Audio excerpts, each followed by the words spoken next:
Welcome to video podcast number 45. I'm going to start off by saying I'm pissed in the motherfucker. I'm pissed off.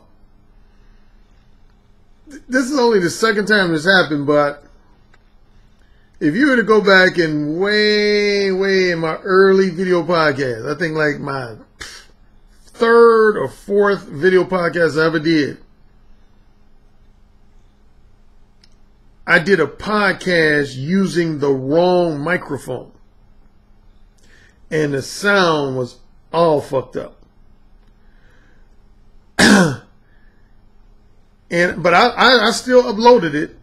But yeah, the sound was all jacked up. Because what it is, when I do my video podcast, I have to choose to use my normal, what I would call my podcasting microphone, or the microphone that's attached to my webcam. That's the default. The default is the microphone that's attached to my webcam. So if I don't manually change it to my podcasting microphone, then it records the video podcast on my webcam microphone, which comes out just super jacked. Anyway, long story short, I just did this it wasn't that long. It was about a 45, 50 minute video podcast, only to realize at the end, when I started watching it, because I always watch it before I upload it, that the audio was all jacked up. So basically now I'm going to attempt to do the same video podcast over again, but it's almost like doing, I don't know what I want to say, either a sports performance, or if you're a professional actor, stage actor, or film actor, you do one take and you know it has a certain degree of passion to it or whatever, and then the director says, oh, we had lighting problems or sound problems, you got to do that take again. And as an actor, because I've been an actor before, you feel like, damn, I ain't gonna be able to do that take just like I did the first take. So 9 times out of 10, this second edition is not gonna have the same passion that my first one had. I don't want to keep you guys too long. This is going to be one that's free for the general public, which means what? You know what that means? That means I'm going to be doing some degree of either ranting, rambling, admonishing, and or discussing feedback from listeners. That's the only videos of mine that are always going to be free to the public, is when I'm either ranting, rambling, admonishing, and or discussing feedback from my listeners and viewers. If the video content, if the video content I'm giving you is purely advice driven, then that's when it's going to be a patreon.com subscriber exclusive. I'll be uploading one of those videos on Thursday. I might do 2 more this week, so watch out. I might do 2 more. I might do a patreon.com subscriber for my $5 listeners, subscribers and up. And I might do another one for my $10. At minimum, I'm going to do 1 more on Thursday. And at maximum, I'm going to do 2 more either on Wednesday and Thursday, or Thursday and Friday. So you'll be able to tell if you're a patreon.com subscriber. But this one will be free. As normal, give me feedback below in my comment sections. Below.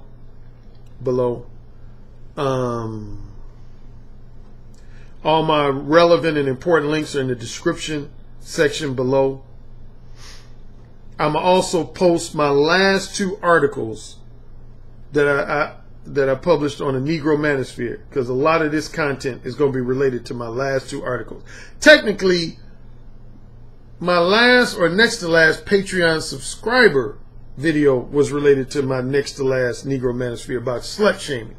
But I want to add some more comments, because I've been getting a lot of feedback and rebuttals and comments and criticisms, as well as touch on 1 or 2 other things.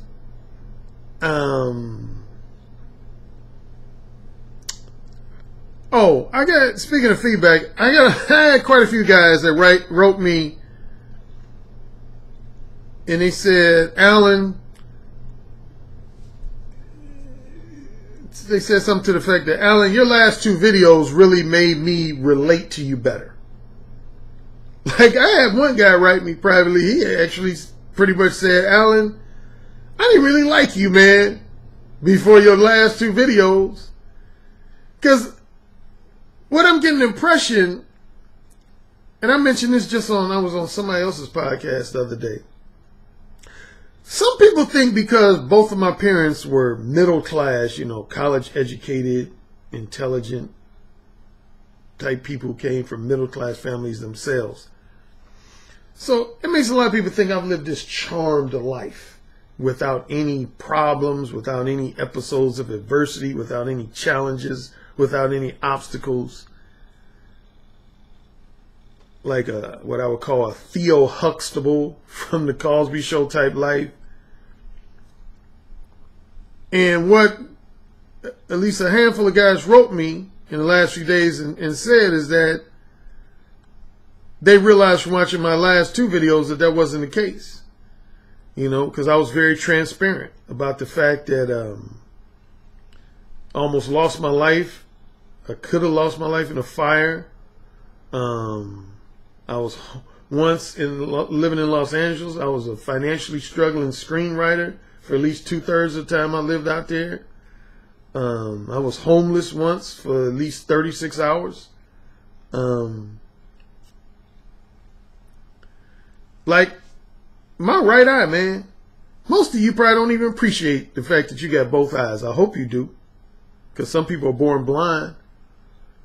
But if I had to add on one other instance of adversity, and some of my close friends know this, I mentioned it once or twice on Facebook.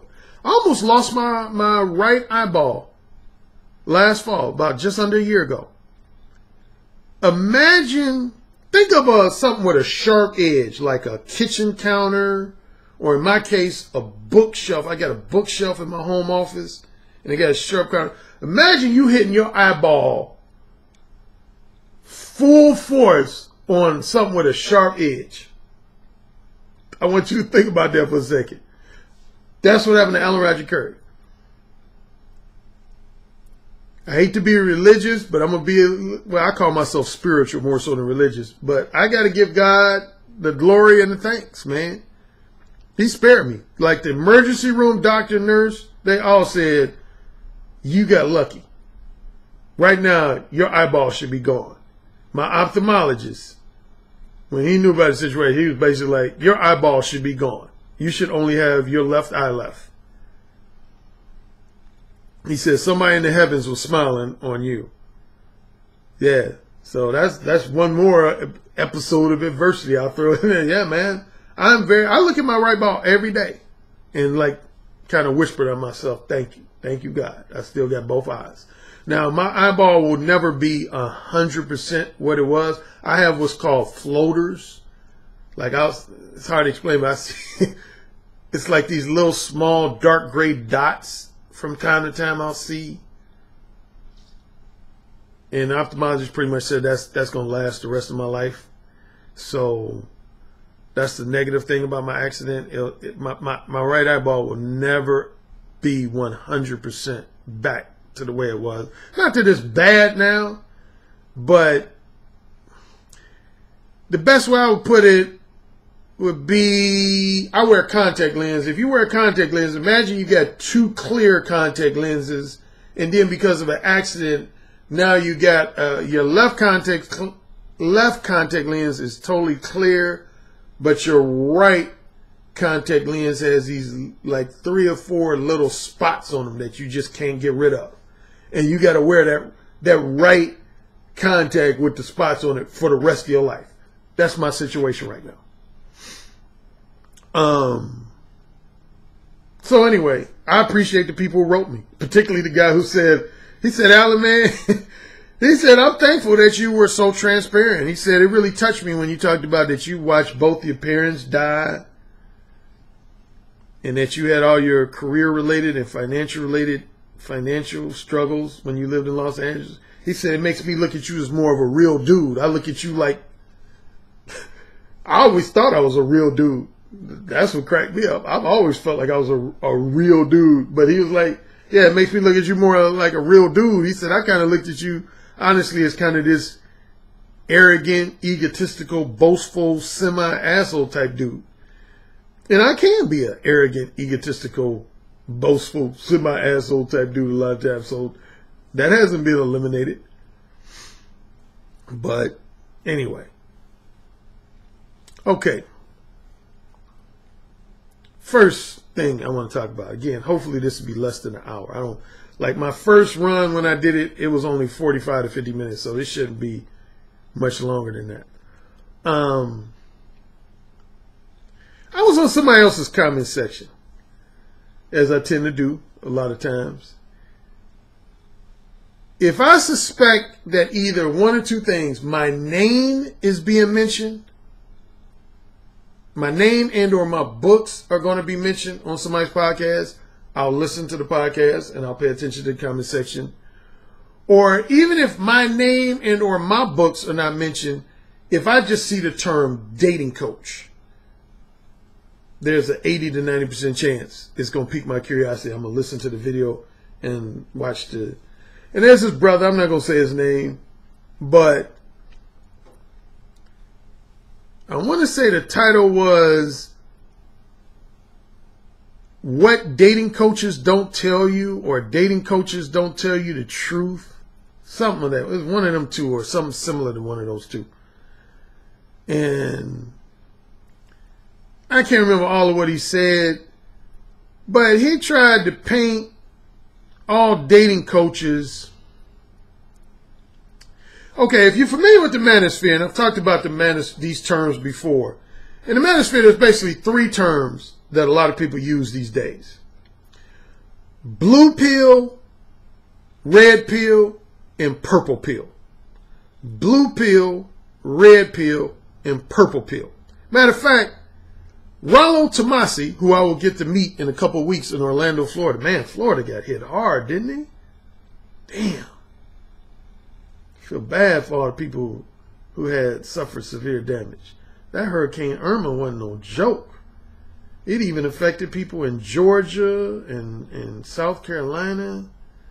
So, hey, my prayers and blessings to all of you who got negatively affected by Hurricane Irma, or when it got downgraded to Tropical Storm Irma. But barring some kind of unexpected circumstance, I'm going to be, as you know, a featured speaker at what's known as the 21 Convention. And one of the other speakers is a guy named Rollo Tomasi. That's not his real name, that's a pseudonym. And he's the author of a book called The Rational Male, as well as a couple other books with a similar title. But he wrote, I read some of his blogs, and he wrote one recently where he actually in his own way went after dating coaches.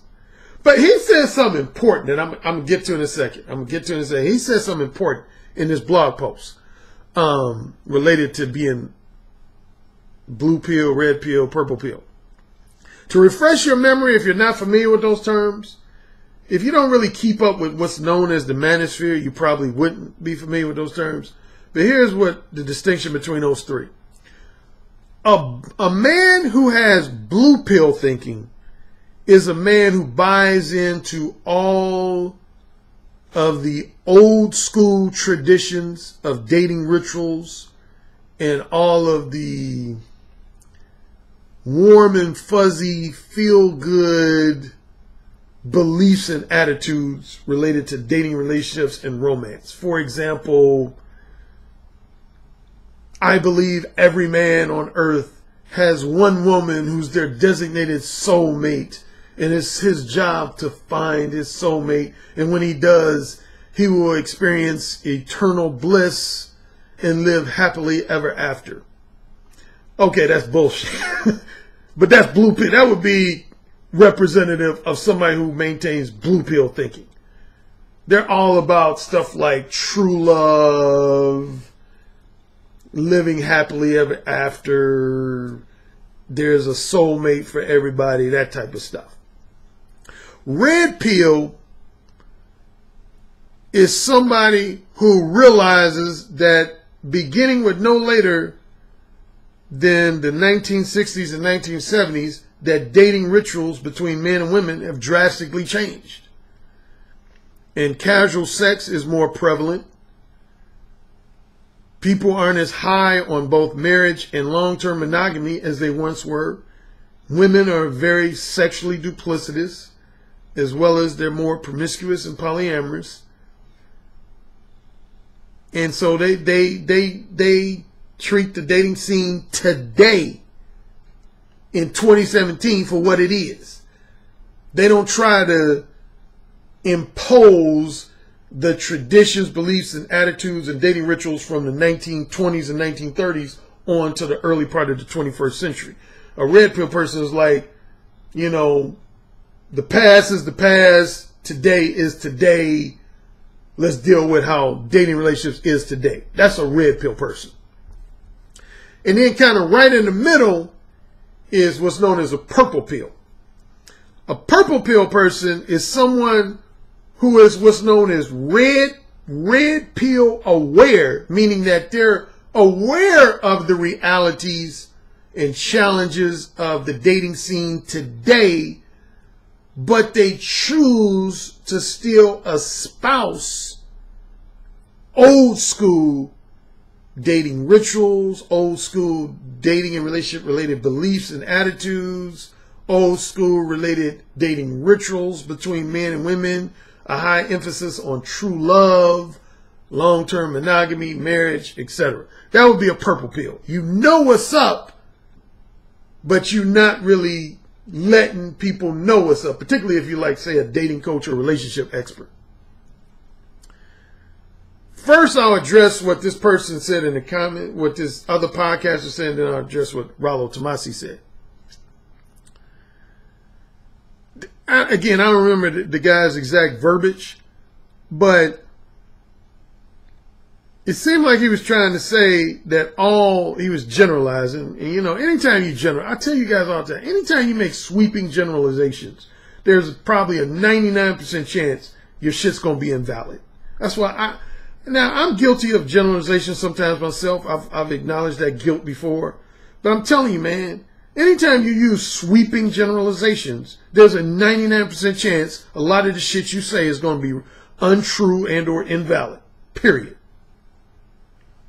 So this guy was generalizing all dating coaches, and he was trying to suggest that all dating coaches are purple pill.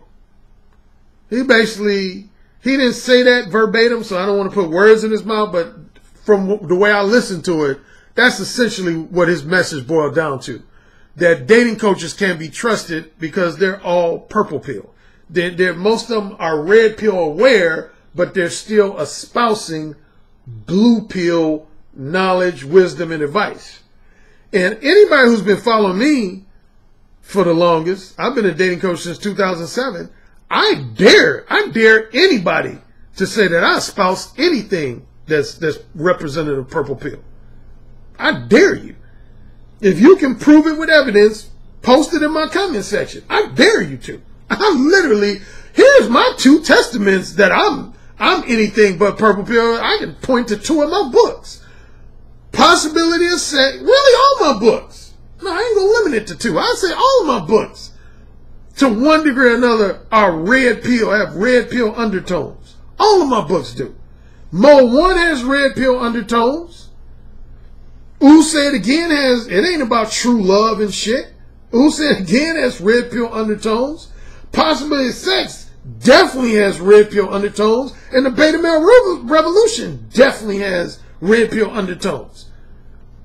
So I would dare anybody, and I mean anybody walking the face of this fucking earth, to accuse Alan Roger Currie of espousing of being a purple pill, a blue pill or a purple pill dating coach. I dare you to. I dare you to.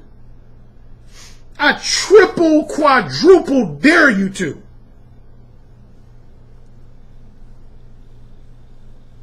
Like, for example, some people, and one of the guys in the comment section of this podcast alluded to this, some people think because I have criticisms of MGTOW, that automatically means that I'm blue pill and or purple pill as opposed to red pill. That's bullshit. That's bullshit. Number one, I mentioned MGTOW in my book, The Beta Male Revolution. And I want to say, I don't think I say anything that's critical about the MGTOW movement in my book, The Beta Male Revolution.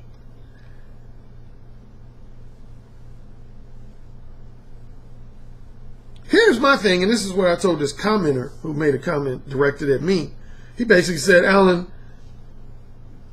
I've had a couple other podcasters say this, Alan, why are you picking on MGTOWs? Why are you picking on MGTOWs? Why don't you just leave MGTOWs alone? No. Let's get something straight. And I thought I already did, but evidently I got to do it again. MGTOWs started shit with me.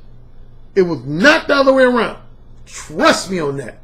MGTOW started throwing comments, jabs, insults, and criticisms my way first. I did not just out of the blue start criticizing MGTOW, attacking MGTOW. If anything, MGTOW attacked me. Either one of two ways. They either attacked me specifically by name and specifically in relation to the content of my video podcast, or they attacked me indirectly, like this podcast I'm talking about did, by going after just the general profession of dating coaches. So, if somebody come after me, I told you, man, I rarely start shit with people. Every blue moon I might. I rarely start shit with people, but if you start shit with me, it's on. It's on and popping. It's on and popping. And I'm going to seek to crush your ass. Believe that shit. You should know that already. If you start shit with me, I'm going to seek to crush you. I'm going to seek to blow your argument out of the fucking water.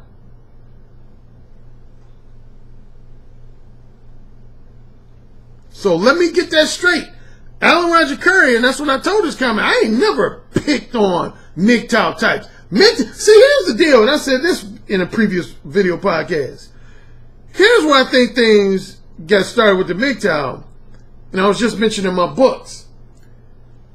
After when I wrote Mode 1, and I wrote Ooh Said Again, I didn't really hear from MGTOW types. I would say if MGTOW types read those two books, and they gave me feedback, they never really identified themselves as MGTOWs followers or MGTOW subscribers. It wasn't until I came out with The Possibility of Sex, and then later I came out with The Possibility of Sex in October of 2012, and The Beta Male Revolution in June of last year, June of 2016. Those are the two books that really start attracting a lot of MGTOW types to me. And see, this is what I feel happened. This is, and again, I alluded to this, if not flat out said it in at least one previous podcast. I think a lot of MGTOW types, when they read The Possibility of Sex, at minimum, and then and more so both The Possibility of Sex and Beta Male Revolution, I think a lot of MGTOW types assumed, you know what they said about assuming? I think they assumed that I was one of them. I think they read those books and said, oh, Alan Roger Currie is MGTOW. Because I literally have gone on message boards and blog sites where guys would actually refer to The Possibility of Sex as a MGTOW book. Like when guys would put a list like top 5 best MGTOW books you can buy or top 10 best MGTOW books you can buy, a lot of guys would list my book. They would list The Possibility of Sex in there, and years later, I would see even The Beta Male Revolution listed as a reader's choice for MGTOW types. But the thing is, I've never categorized myself as MGTOW, ever. Matter of fact, I would say prior to 2012, I didn't know what the fuck MGTOW was. I think I had heard the acronym, but I didn't really know what it was. But yeah, after I wrote The Possibility of Sex, I started hearing from a lot of guys who would proclaim themselves as MGTOW followers and MGTOW subscribers. But I've never, so anyway, I think that's why guys start throwing jabs at me, whether it was through email, in my comment section of some of my videos or elsewhere, because a lot of guys, number one, thought I was MGTOW, and then based on some of my commentary over the last 2, 3, 4 months, they felt like I was betraying them. Like I was like the Benedict Arnold of MGTOW movement. Like I used to be MGTOW, and then I turned my back on them, and now I'm criticizing. No, again, here's the facts. I never was MGTOW. I've never, ever, ever, ever, ever considered myself MGTOW. I ain't part of no male movement, period. Other than my own, what I would call my own Mode 1 movement / Beta Male Revolution movement. Other than those two movements, my own self-created movements, I ain't part of anybody else's movement. I ain't part of any other male-related movement. I am no part of that. So if anybody assumed that I was, no, I'm not. So anyway, yeah, I never picked on MGTOW. MGTOW types came to me. They started making jabs at me. But yeah, this particular podcast, he tried to say that all dating coaches are purple pill. Again, he didn't say that verbatim, so I don't want to put words in his mouth, but essentially that's the message I took from him. He was basically saying that most dating coaches are not going to tell you the truth about women's bullshit and women's fuckery and all the flaws of women.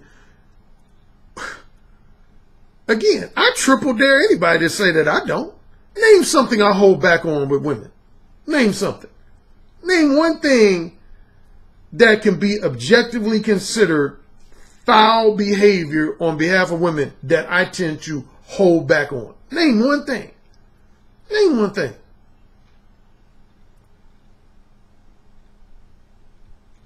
Speaking of the red pill, blue pill, purple pill, Raul Tomas, I was reading his blog post, and he said something, man, even though he actually took a jab, he actually almost said the same thing as this other podcaster, believe it or not. There was one section, if I read it correctly, and I hope I didn't, I don't want to misquote Rollo because I respect him highly. But he even suggested that a lot of conventional dating coaches and relationship experts are purple pill people, particularly on the male end. He basically believes that a lot of male dating coaches and relationship experts are purple pill, and a lot of females are just flat out blue pill. And that very few of them are red pill. Now, he did tell me on Twitter that he didn't include me in that category. But in this same blog, he made a point that I see that I've been making to you guys. He made a point, and I loved it. This relates to how I always criticize a lot of you guys for what I call your whining and bitching about women. And what Rollo basically said, he said, the whole point of becoming what's known as red pill aware, unplugging from the blue pill social programming and then plugging into the red pill social programming, is not just to be eternally angry and bitter and resentful towards women. He was basically like, that's counterproductive. He was like, that's not the objective of being red pill aware, is to just be typing on the internet every day, every other day, or at least once or twice a week, every week of every month of every year, just bitching about women. He was like, that ain't what being red pill aware is about.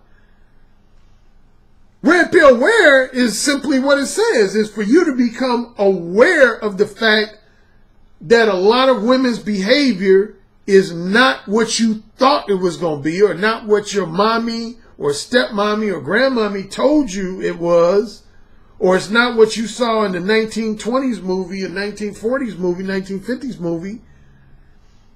And just to have a moment of frustration, he acknowledged that most guys are going to have at least a small, brief period of frustration where they're like, damn, so this is how women really are as opposed to how I thought they were.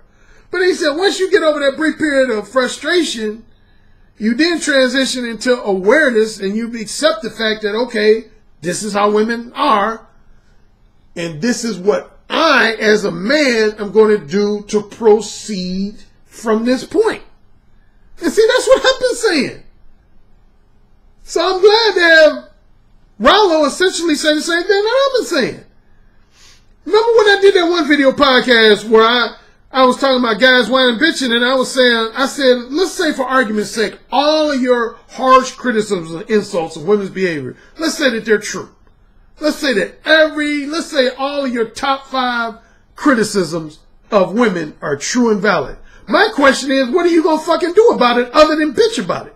That's my question. What are you going to do about it? Other than just sit on the internet bitching about it. That's my question to guys. My thing is not that so much that I feel like all of your criticisms of women's behavior is invalid. I've never said that. I actually think a lot of criticisms that men express about women's behavior is to one degree or another valid. But my question is, what are you as a man going to do about it? Other than whine and complain about it. What are you going to do about it? It's like if you're a parent and you got spoiled kids. Are you going to spend 10 years bitching about the fact that you got spoiled kids, or are you going to do something as a parent? You're going to do something about it to correct the fact that you got spoiled kids. You're the one who allowed them to be spoiled. So why are you bitching about them?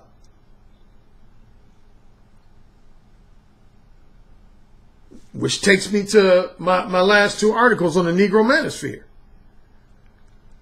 My next to last article had to do with essentially me telling men that you need to quit slut-shaming women.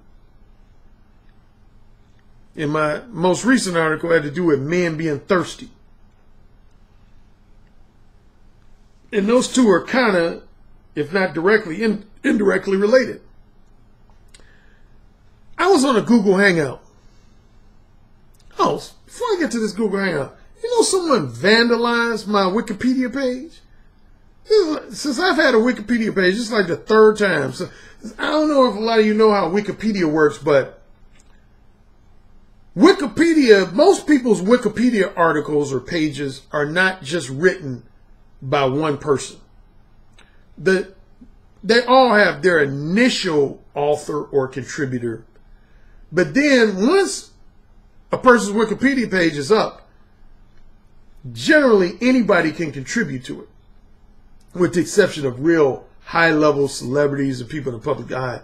Only certain select Wikipedia-chosen editors can edit their articles and pages. But for most people, as long as you can substantiate something, you can actually contribute to anybody's Wikipedia page. So let's say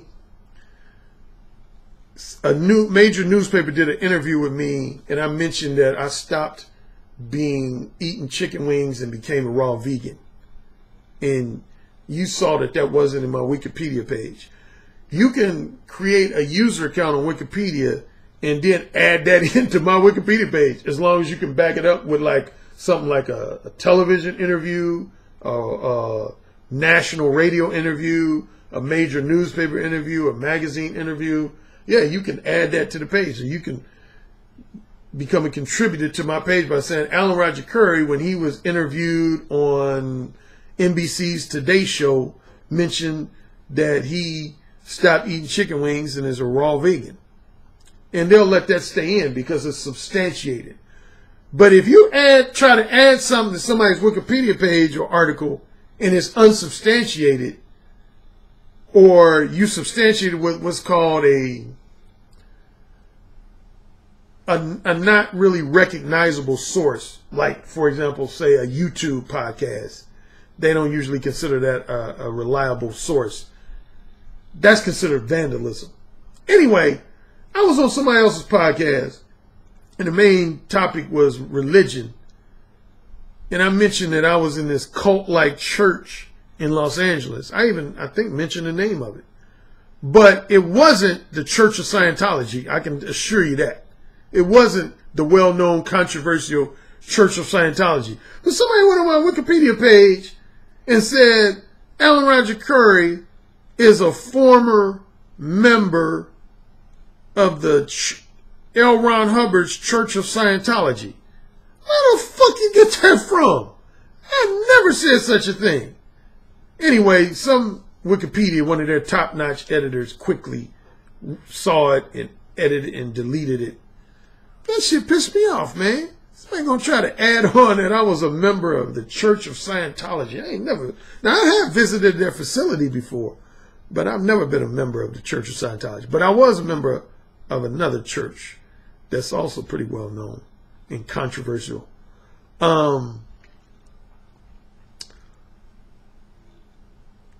So here's the thing related to my last two articles.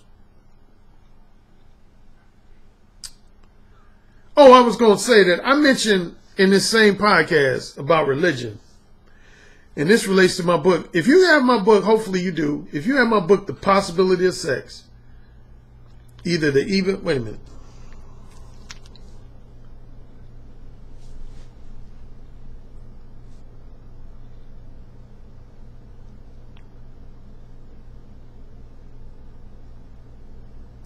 My second favorite flavor. Lemon squeeze. This tastes the best when you freeze it for a little while and it becomes slushy. Damn, it's good. Damn, it's good. But it's good even when it's not slushy. I love this stuff. Hold on a second.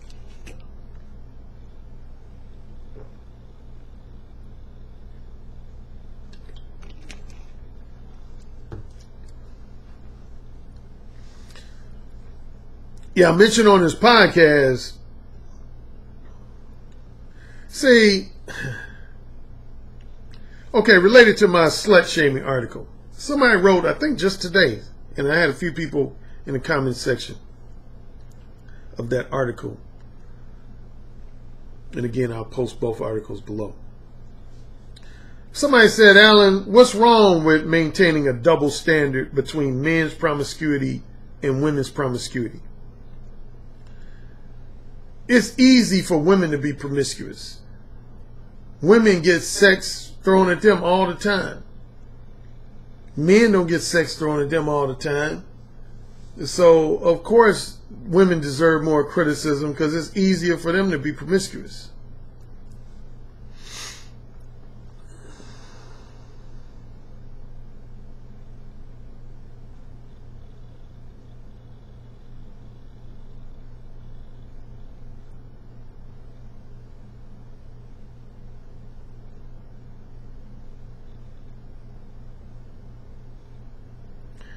I think you know what look I'm giving you right now.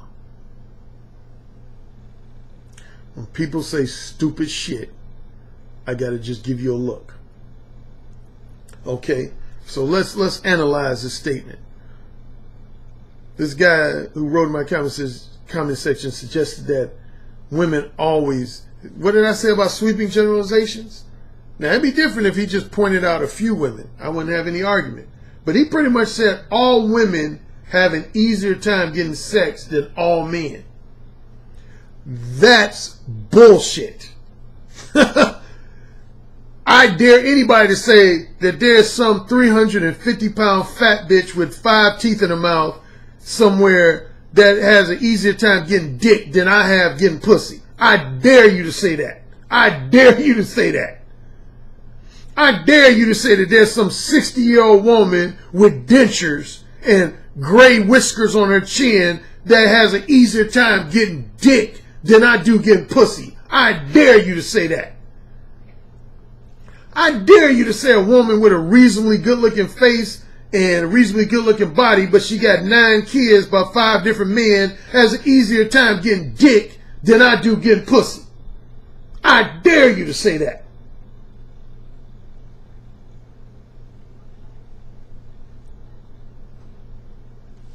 That's bullshit.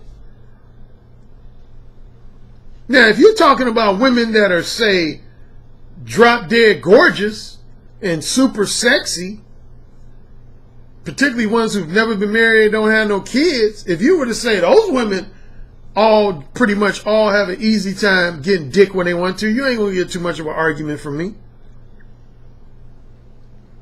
We ain't gonna get too much of an argument from me. But when you say all women, that means you gotta include old women, you gotta include fat, obese women, you gotta include women with personal hygiene problems, you gotta include women with multiple kids out of wedlock, you gotta include women that have mental issues, suffer from some kind of personality disorder, and the list goes on. Shit, I'm gonna tell you straight up. During the times in my life when I was just fucking women left and right, I've had a lot of my female friends, many of them good looking, that were envious of me. And I'm not even bullshit. I've had a number of my female friends, they're like, damn, Alan, you always getting some. You always getting some.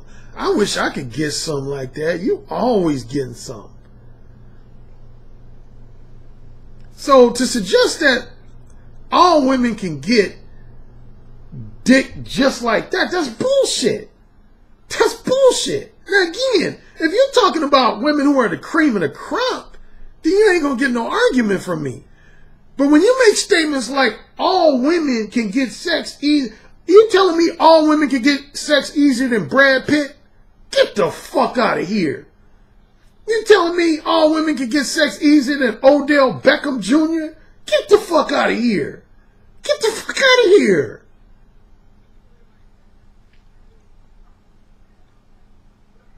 You know how many male celebrities get pussy thrown at them on an hourly basis? How many professional athletes have pussy thrown at them on an hourly basis? Are you fucking kidding me? Are you fucking kidding me? Dude, I told you, even me, I wasn't even a celebrity. Man, my senior year in high school, and a few other years, but most notably my senior in high school, man, I had women throwing pussy at me on a weekly basis. I never pursued pussy when I was a senior in high school. Pretty much all the pussy I got my senior in high school, it came to me. So for guys to suggest that no man has an easy time getting pussy and all women have an easy time getting dick, that's bullshit. That's bullshit. That's straight up bullshit. And I'm living testament to that bullshit. Again, I've gotten pussy a lot of times in my life easier than a lot of my female acquaintances got dick.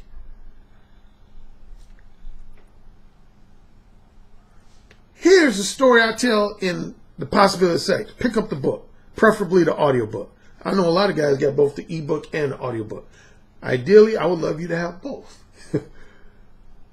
I'll put the link to that book below. But if you have to choose one or the other, I would choose the audiobook. But there's a story I tell in the preface about my involvement in this church. And I talk about how my experience in the church, it wasn't really a good one. Matter of fact, it turned me off about organized religion probably from the time I left that church to now. That's why I always say I consider myself spiritual more than religious.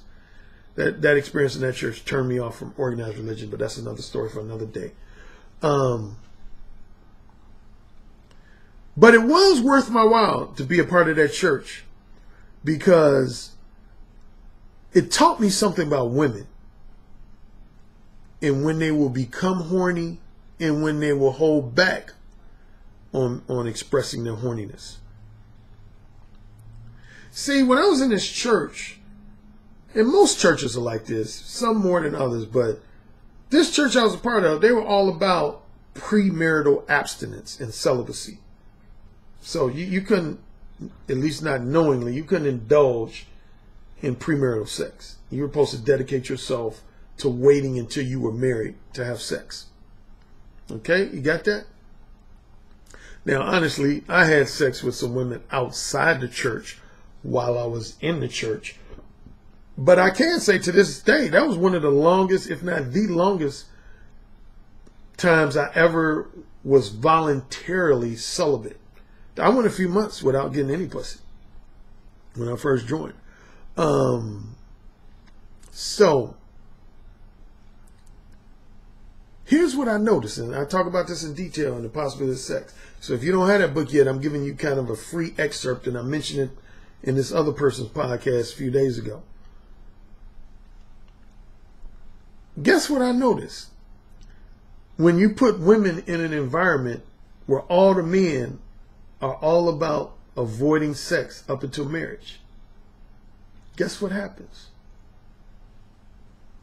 And you guys who all say that men are the hornier sex and men are more aggressive for sex and all this type of stuff, take note of this. Because it was an eye-opener for me. It left a lot of light bulbs on top of my head. In my church, and a lot of guys who were in the church with me will co-sign with me on this, because me and my ex-roommate, we talk about it all the time. The women became the hornier sex.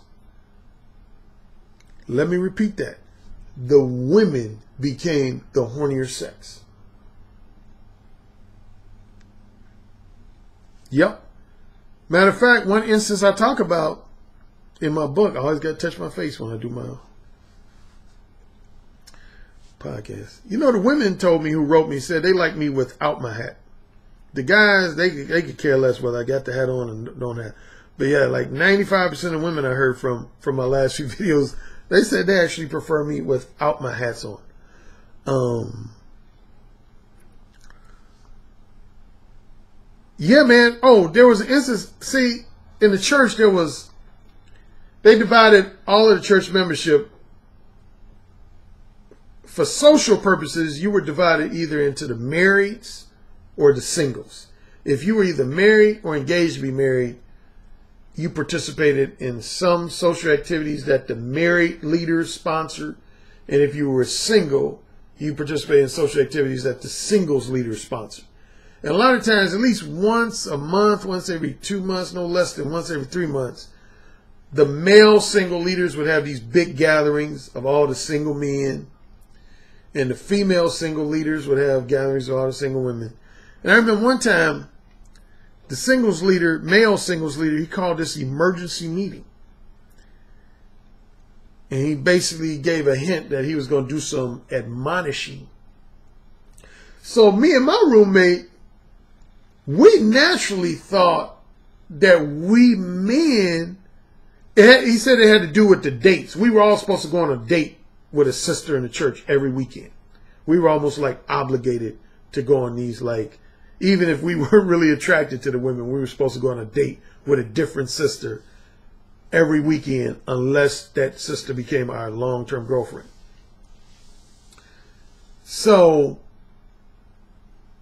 the leader had said that the topic was going to be about the weekend dates. And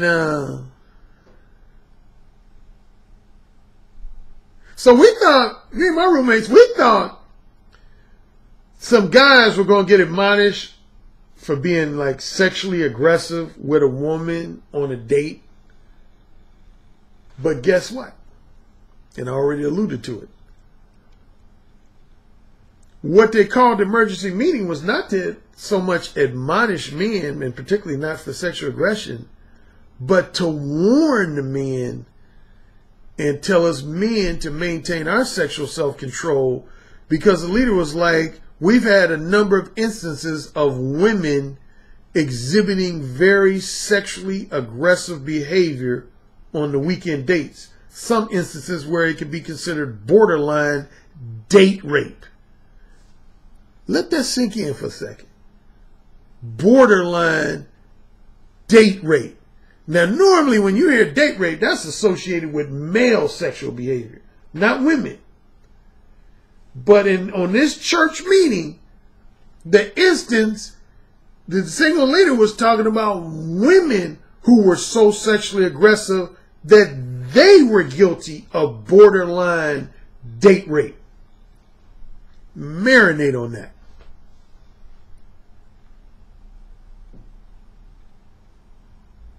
So for all of you men who say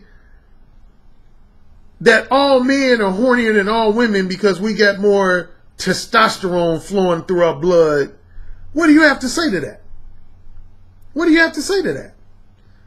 All you guys who say all men are more sexually aggressive than women, all men are hornier than women, all men want sex more than women, what do you say about what I experienced in the church? Huh? What do you say? Do you know that more women left the church because of sexual frustration than men did? more women that I knew left that church because of sexual frustration. I'm talking about impossibility of sex. More women left that church because of sexual frustration than the men did. I'm telling you, man, in that church, the women were hands down the hornier of the two genders. On paper, you would have thought it would be the men always being sexually aggressive and trying to get in women's pants and trying to have sex before men. I can honestly say, I can't speak for all the men. I'm sure there were exceptions. But most of the men, who, at least the ones I was cool with, they were firmly dedicated to holding out until they got married. Now, with me personally, I was kind of half and half. I did fuck some women. When I was in the church, I fucked some women that were non-members of the church. But I never once, I can say, I never once, and I was in this church for about 2.5 years, I never once tried to sleep with a woman that was actually a member of the church. Not once. I never once tried to have phone sex with a woman that was in the church. And you know that's mind-blowing as much as I love phone sex. Matter of fact, speaking on that, I had at least 3 or 4 instances where women in the church attempted to initiate phone sex with me. With me. Believe it or not, you know how kinky and nasty I am. I was the one on the phone like, sister, this is an inappropriate conversation. We need to talk about something else. I do not want to, be in sin and talk about phone sex with you. This is disgusting. This is inappropriate. And then 10 minutes later, I caved in and had phone sex. But they initiated it. Yeah. As a matter of fact, I think I told the story once, if not on here, on Blog Talk Radio. That's what made me leave the church. Well, there was a few things. I ain't going to limit it to that one thing. But I was probably one of the top 2 to 3 things that ultimately made me leave the church. Is that I was having a conversation with this woman in church, and she started initiating phone sex with me. And I resisted. I resisted for probably the first 15, 20 minutes of the conversation. And then I gave in, and I made her play with her pussy like crazy, made her come. And we had these spiritual mentors called our disciplers. Every member of the church had what was known as a discipler, or otherwise known as your spiritual mentor. That's the person you're supposed to confess all your dirty deeds to, all your sinful behavior to, etc. She ended up telling her discipler that she had phone sex with me, and her discipler called me at like 6 o'clock in the morning, admonishing me for having phone sex with this woman. And I was basically like, hey, she initiated it. She was like, but you were supposed to be strong. You were supposed to be strong for the both of you. You were weak. You gave in to sin. You were supposed to be strong for you and the woman. And matter of fact, going back to that leadership meeting, the singles meeting, that's what the male singles leader was telling us about these weekend dates. He said, you men got to be sexually self-controlled for the both of you. He said, women, he said this, I loved it when he said it. He said, women are weak. He said, everybody thinks women are the ones who are sexually strong and sexually self-controlled, and it's men who are weak. He said, that's not true. He said, women are the weaker sex sexually. Women are the weaker sex. He said, fellas, you got to be strong for both sexes. And based on what I observed and experienced in that church, I would co-sign with what he said. I'm telling you, man, when I was in that church, man, women were horny as fuck. They were horny as hell. They always were acting horny, man. Women in that church were always acting horny. And some guys would give in and have sex. Like this one guy, I remember, he tried to resist, man. He ended up having sex with like 3 sisters in the church at one time. And he got kicked out of the church. But even the women who had sex with him admitted that they were the ones who initiated. Which brings me to my most recent Negro Man. See, now I'm going longer than my first version of this video podcast, number 45. It only lasted no more than 50 minutes. I'm at 55 minutes already. It was about being thirsty. What's up with some of you guys, man? And I'm going to pick on a lot of you millennials, man. I hate to pick on guys by generation, but Man, when I was young, man, it just wasn't that many. Back in my day, and I said this in the article, we didn't use the word thirsty. I would say from the time I was in late high school all the way up until maybe the end of my 20s, the term that was similar to thirsty was jocking. That's what guys would say. If you were fawning all over a woman and, you know, just gushing over her and saying stuff like, oh my God, Linda, you're so beautiful, you're so sexy, oh my God, I would drink your bath water, oh my God, you're so fucking sexy, I'll do anything to take you out, oh my God, I'll cut off my left toe, oh my God, I'd do anything just to drink your bath water and go out on a date. See, we would call that jocking. I didn't hang around no dudes who jocked women like that. If you were a friend or acquaintance of mine and say we were hanging out at a party or a nightclub and I saw you start jocking women, man, I would move away from you. I would distance myself from you. It makes me cringe when I'm around guys who be just jocking women like that. Like I was recently on a podcast and the host was doing it. He was doing it kind of lightheartedly, but still, some woman had, I guess, a real fine-ass profile picture, and he was just like, damn, you fine. Damn, you fine. God damn, you fine. Man, that's jocking, man. I can't jock, man. My ego, I'm sorry, man. My sense of self-pride and ego, I cannot jock no woman like that, dude. I cannot jock no woman like that. I hate when dudes be jocking women like that, man. That's just so, I hate thirsty dudes, man. Without getting on a long ramble about that type of shit, I'm just going to say this. Why do you think women have such an easy time holding out sex from most of you guys when you're that fucking thirsty and jock them like that? Why would you act surprised that women know how to act like they're not as horny as men when you fucking jocking their egos like that and telling them you'll drink their bathwater and do anything to hook up with them? Why the fuck would you be surprised by any of their behavior? And you fucking jocking them like that. And then you turn around and call these women bitches and shit when you the one spoiling these women's egos like that. The fuck? You exhibit behavior that allows women to treat you like a chump, like a simp, like a fucking cuckold, a beta bitch boy, and then weeks or months later you want to turn around and call that same woman a bitch for treating you like a chump, a simp, a cuckold, or a beta bitch boy.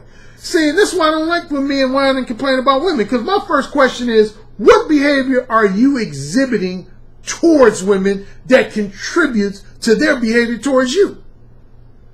What weak-ass behavior are you exhibiting that allows women to behave towards you in a spoiled manner, a disrespectful manner, a highly materialistic manner, and just an undesirable manner in general?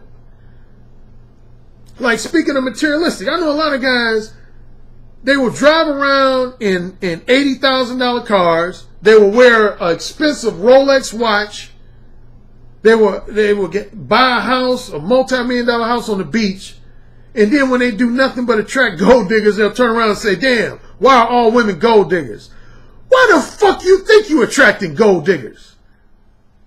Why the fuck you think you don't hear me, you don't hear Alan Roger Currie complain about gold diggers. Why?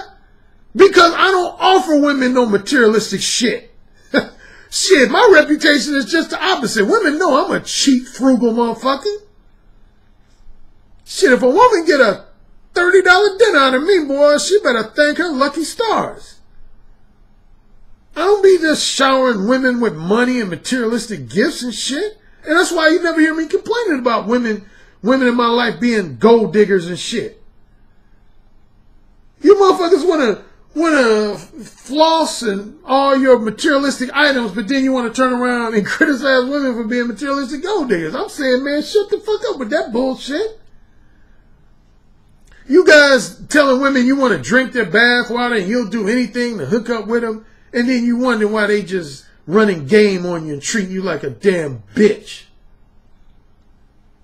So before you start criticizing women, I'm asking you, I always say, man, men need to engage in self-examination, self-improvement. Self-examination, self-improvement. You need to examine your own behavior. I say get a journal. Literally, this is what I tell my clients. Get a journal and take notes. Women do this with diaries. Men do it with journals.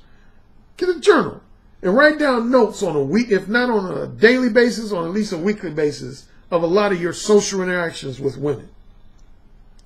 And make note of how you were behaving towards those women and how you allowed them, Bert, I think number 2, and jot down notes of how you allowed them to behave towards you. I guarantee you over a period of weeks, months, and years, you're going to see patterns. You're going to see patterns. You're going to say, damn. That's what ultimately led me to write Mode 1. And I've talked about this in different interviews I've had over the years. That's basically what led me to write. Starting with my freshman in college, I used to actually keep a journal of a lot of my social interactions with women. And here's what would happen. I would be like a lot of you guys who like to whine and bitch. Sometimes I would be tempted to point the finger at the woman and say, oh, that woman was a bitch. But then when I would look at my journal notes, I would see that I was exhibiting a lot of behavior that opened the door for women to mislead me, manipulate me, bullshit me, act spoiled, act disrespectful. I was at fault.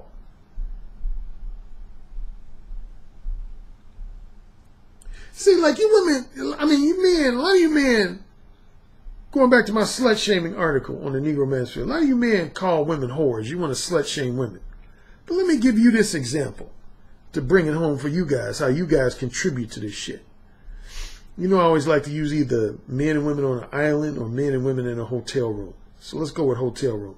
Say you got this beautiful, sexy woman in a hotel room with 10 guys. And all 10 guys, she's to one degree or another is physically attracted to. And the first guy hits on her. Let's call her Lisa. He says, damn, Lisa, man, I want to fuck you so bad. Damn, I want to fuck you.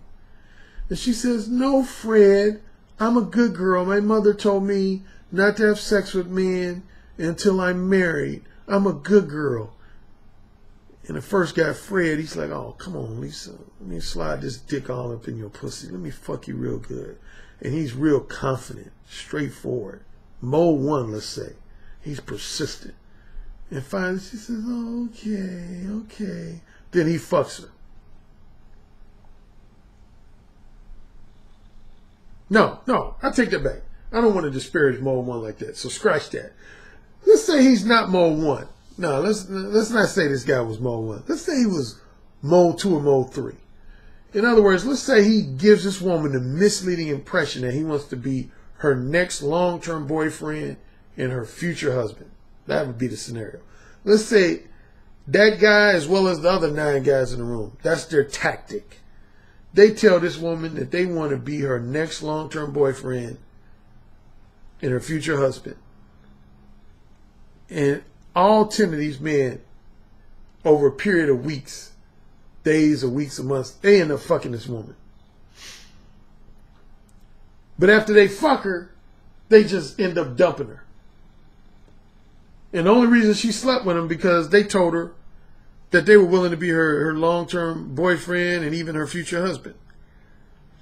Now, let's say after all 10 guys have misled her, manipulated her, bullshitted her into fucking, they all talk amongst themselves and say, yeah, y'all know Lee, yeah, remember Lisa? That chick ain't nothing but a hoe, man. She ain't nothing but a hoe. All 10 of us fucked her. She ain't nothing but a hoe. My question is, how the fuck did she become a hoe? You calling her a hoe, how the fuck did she become a hoe? It wasn't no whores in that church I was in, because wasn't no guys giving up the dick. You the one giving up the dick.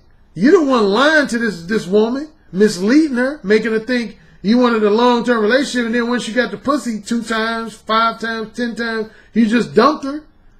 So who made her into a fucking hoe? I want you to marinate on that shit. Some of you MGTOW types say you want to avoid marriage. If you're going to avoid anything, you need to be avoiding casual sex. Based on what I told you about my church experiences, if you want women to be horny and come after you, you need to stop giving up the dick, period. Tell women that you ain't going to give up the dick unless y'all in a marriage or a long-term relationship. Y'all doing just the opposite. Y'all willing to give up the casual dick, but go avoid, but then you want to turn around and call women whores. See, why I'm always picking on you guys? You guys say, oh man, Alan, you don't criticize women enough. You ain't harsh enough on women. It ain't that so much that I don't want to criticize women or I'm not willing to be harsh on women, but I'm more objective than most of you motherfuckers.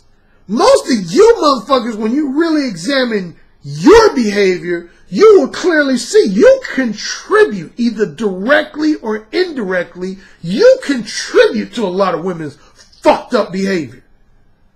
You contribute to a lot of women's fucked up behavior. And I don't have no respect for that shit.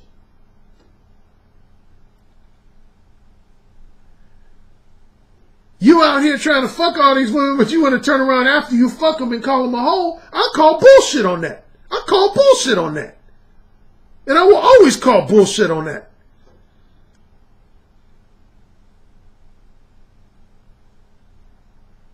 You fucking.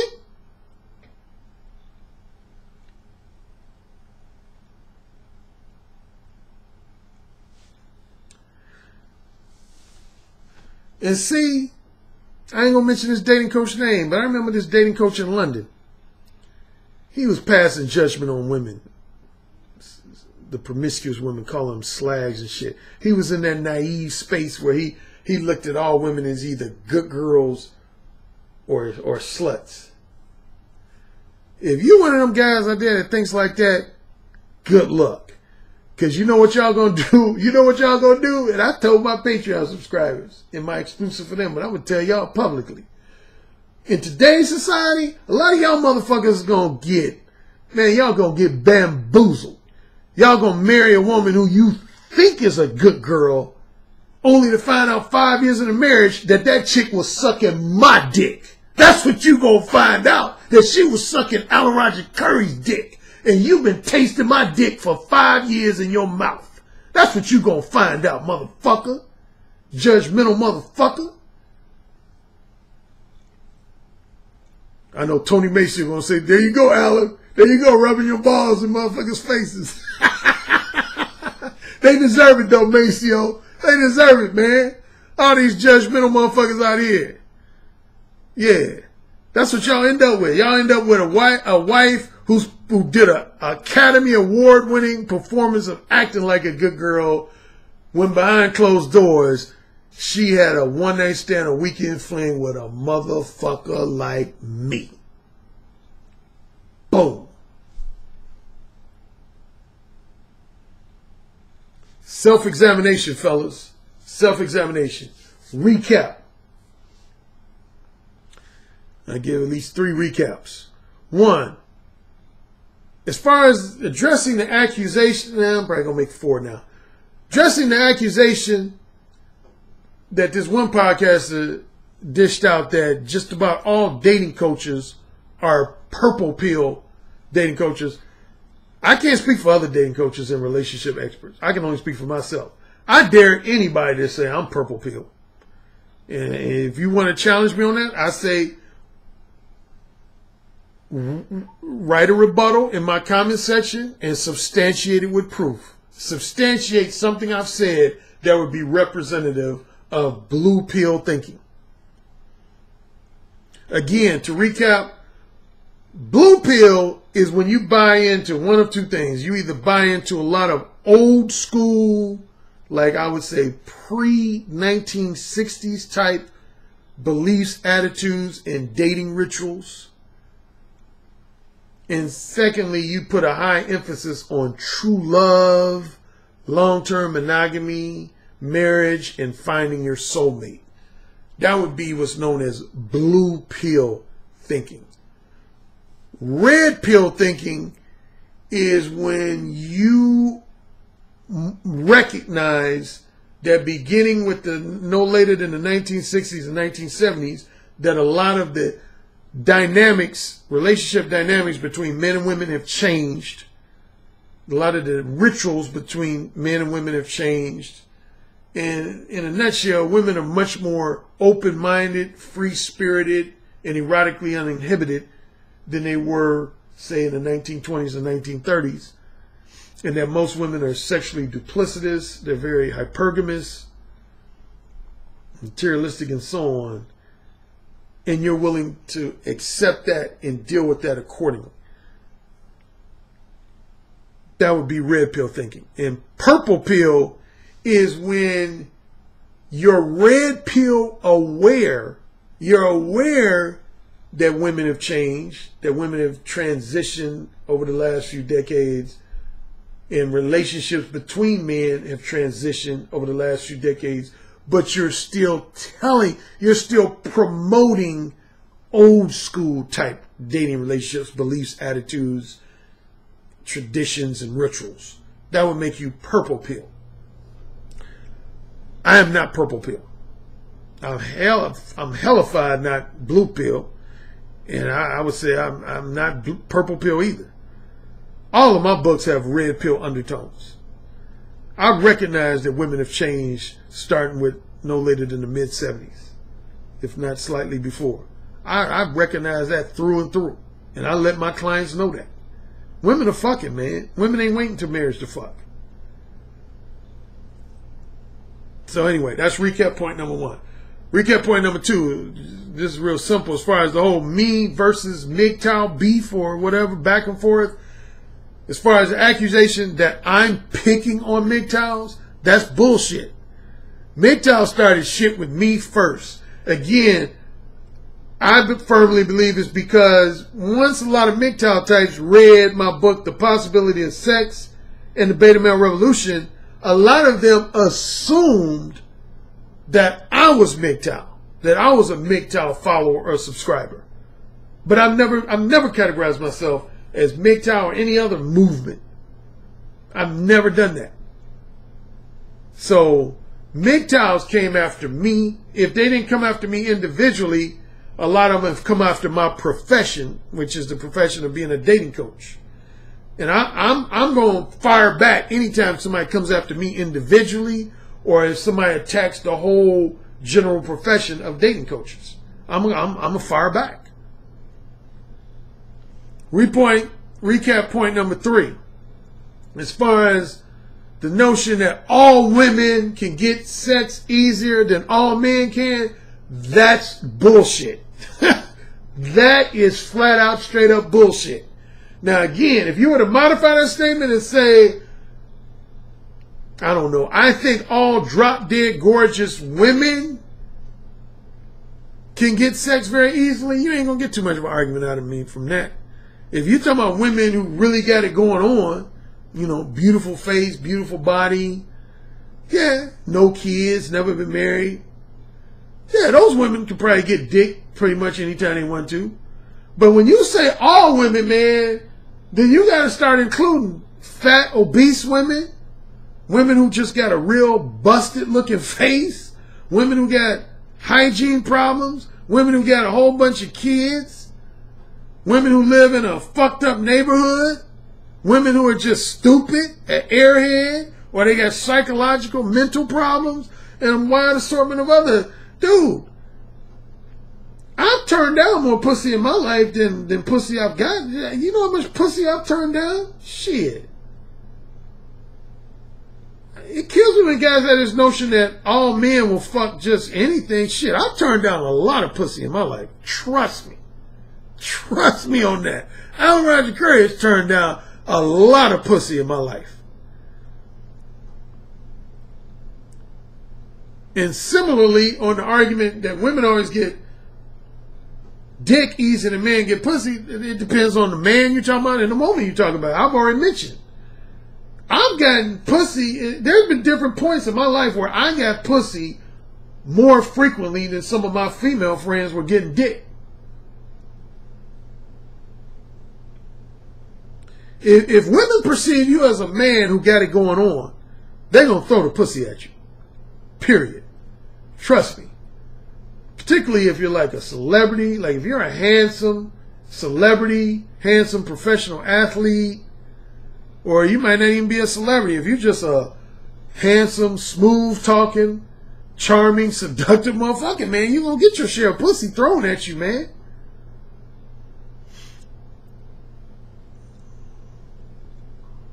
So, you can't make those sweeping generalizations that all women can get dick easier than all men can get pussy. That's bullshit. That's bullshit. In final recap, as far as a lot of y'all are so fucking thirsty, man. Y'all need to chill back on that shit, man. Read my article. I ain't gonna rehash my article on video. Just read the article. But, man, that's what's hurting a lot of you guys, particularly you younger guys, man. Y'all too fucking thirsty. I see it on you can just go on Facebook. Every time a woman posts a picture of herself in some sexy outfit or lingerie, y'all motherfuckers go crazy. It makes me cringe, man. You guys be like, oh, damn, look at that ass. Damn, look at them tits. Damn, look at that body. Oh, my God. Oh, my God, what I wouldn't do to get you in bed. Oh, my God, I'd do this. Oh, my God, I'd take you to the best restaurant in New York. Oh, my God, I'd fly you on my private jet. You so fine. And then you wonder why women treat you like a bitch. Jocking her ego like that.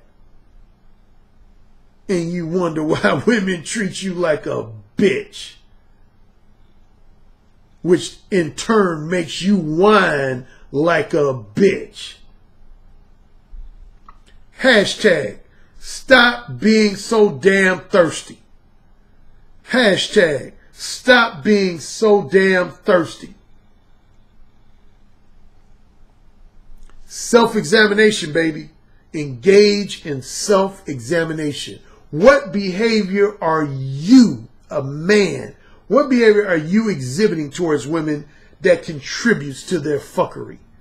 What behavior are you exhibiting that is so weak and or naive that it opens the door for them to disrespect you and act like a spoiled bitch and act like a gold digger? Self-examination, my friends. Alan Roger Currie is out. Mo 1, baby. Yes, sir. Say it again. Yes, sir. Who's the king? Alan, you're the king. Say it again. Alan, you're the king. You're dominating me. Say it again. Alan, you're dominating me right now. Mode 1. Mode 1. Daddy, can I go, please? You're the king. Say it again. Oh, you're the fucking king. Yes. Yes. Yes. You're the king, Alan. AKA the king of verbal seduction. You know, it's the tone of your voice, how seductive your intonations are, the vibrations that you could just reach out over the phone lines and stroke a woman's breast just by the sound of your voice, how you could make her pussy so wet just by the sound of your voice. That's actually very hot. So you said my show was what? I said your show is powerful. Oh, say it again. Your show is powerful. I bet the king would fuck me really good. Oh, yeah. Who's the king? Alan Roger Currie. Oh, yeah. Who's the king? Alan Roger Currie. The king. The king. The king.